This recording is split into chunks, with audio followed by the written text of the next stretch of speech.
কলিকাতা চলিয়াছে নড়িতে নড়িতে। রবীন্দ্রনাথের সেই কল্পনায় কি সত্যি হয়ে উঠছে?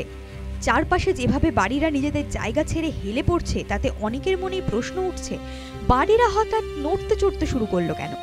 বাঘাযতীনে হেলে পড়া বাড়ি সোজা করতে গিয়ে গোটা বাড়িই হুড়মুড়িয়ে ভেঙে পড়ল। বাগুইআটির হাতিয়াড়া পানিহাটিতেও প্রমোটারের তৈরি বাড়ি বিপজ্জনকভাবে হেলে পড়েছে। ট্যাংরার ক্রিস্টোফার রোডে দুটি বাড়ি পরস্পরের দিকে ঝুঁকে পড়েছে। বাগুইআটির জগৎপুর এবং নারায়ণপুর থেকেও বাড়ি হেলে পড়ার খবর প্রকাশ্যে আসছে।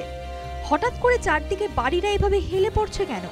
সরকারকে অস্বস্তিতে ফেলার জন্য এ তো বিরোধীদের কোনো রাজনৈতিক কর্মসূচি নয়, তাহলে গলতটা কোথায়? বিরোধী রাজনৈতিক দল এবং স্থপতিরা বলছেন এরকম হওয়ারই ছিল। গত কয়েক বছরে যেভাবে কোনো প্ল্যান ছাড়া কোনো রকম বিধি নিয়মের তোয়াক্কা না করে একের পর এক নির্মাণ হয়েছে, তাতে এটা অবশ্যম্ভাবী ছিলই। বিপজ্জনক জেনেও নিয়ম না মেনে কেন একের পর এক বেআইনি নির্মাণ হলো? কলকাতার উপকণ্ঠে দমদম, পানিহাটি, কামারহাটি, বরানগর, 5 তলা বাড়ি যেখানে হয় না সেখানে 8 তলা বাড়ির পারমিশন দিচ্ছে। সমস্ত জায়গায় কাউন্সিলরদের রফা। এক একজন ইঞ্জিনিয়ারের খালি রোজগার দেখুন কিভাবে লুট চলেছে। এ তো যে কোনো দিন কোনো ভূমিকম্প হলে সর্বনাশ হয়ে যাবে। বোর করে নিচের থেকে জল তুলছে, জলস্তর নামছে, বহু ধরনের সমস্যা তৈরি করেছে। টাকা দিলে যেখানে সমস্ত সমস্যার সমাধান হয়ে যায়, 5 তলা বাড়ির যেখানে পারমিশন হয় না, কাউন্সিলর নিজে একটা ফ্লোর নিয়ে নিচ্ছে। একটা বাড়ি নির্মাণ করতে গেলে যা যা কোয়ালিটির জিনিসপত্র দরকার তা দেওয়া হচ্ছে না, তার উচ্চতা মানা হচ্ছে না, তার ভার মানা হচ্ছে না। এখানটায় পয়সা ফেকো, তামাশা দেখুন।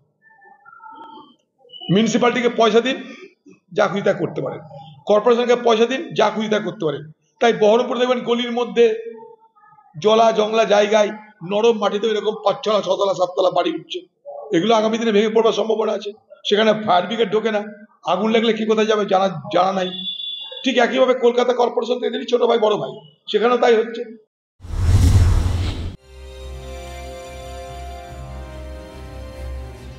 রাজ্যে 2011 সাল থেকে টানা 14 বছর ক্ষমতায় তৃণমূল।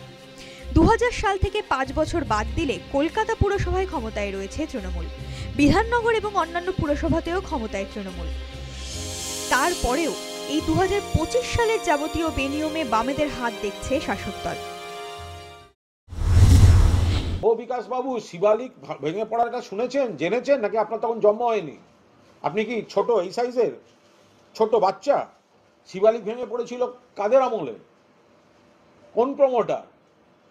বাড়ি হেলে পড়া মানেই সেটা সরকার বা পুরসভার সবাই দায়ী, এই থিওরিটা যেতে পারে না। কারণ অনেক বেসরকারি যারা রয়েছেন, প্রাইভেট যারা করছেন, তারা কি কোয়ালিটি, কি ভিত তৈরি করছেন, কি করছেন, সেইগুলো তো কি করে নজর রাখা? বাড়ির প্রত্যেকটি গর্তে কি কাজ হচ্ছে সেটা তো কোনো প্রশাসনের পক্ষে সেভাবে নজরদারি করাটা একটা অবাস্তব ব্যাপার। প্রশ্ন উঠছে, তাহলে এই সরকার, এই প্রশাসন কি করছে? উন্নয়নের এত বিজ্ঞাপন তাহলে কি শুধুই কথার কথা? প্রচারের উজ্জ্বল আলোয় আসলে কি ধামাচাপা পড়ে যাচ্ছে এরকম অসংখ্য বাগুইআটি ট্যাংরার হেলে পড়া বাড়ি? News time.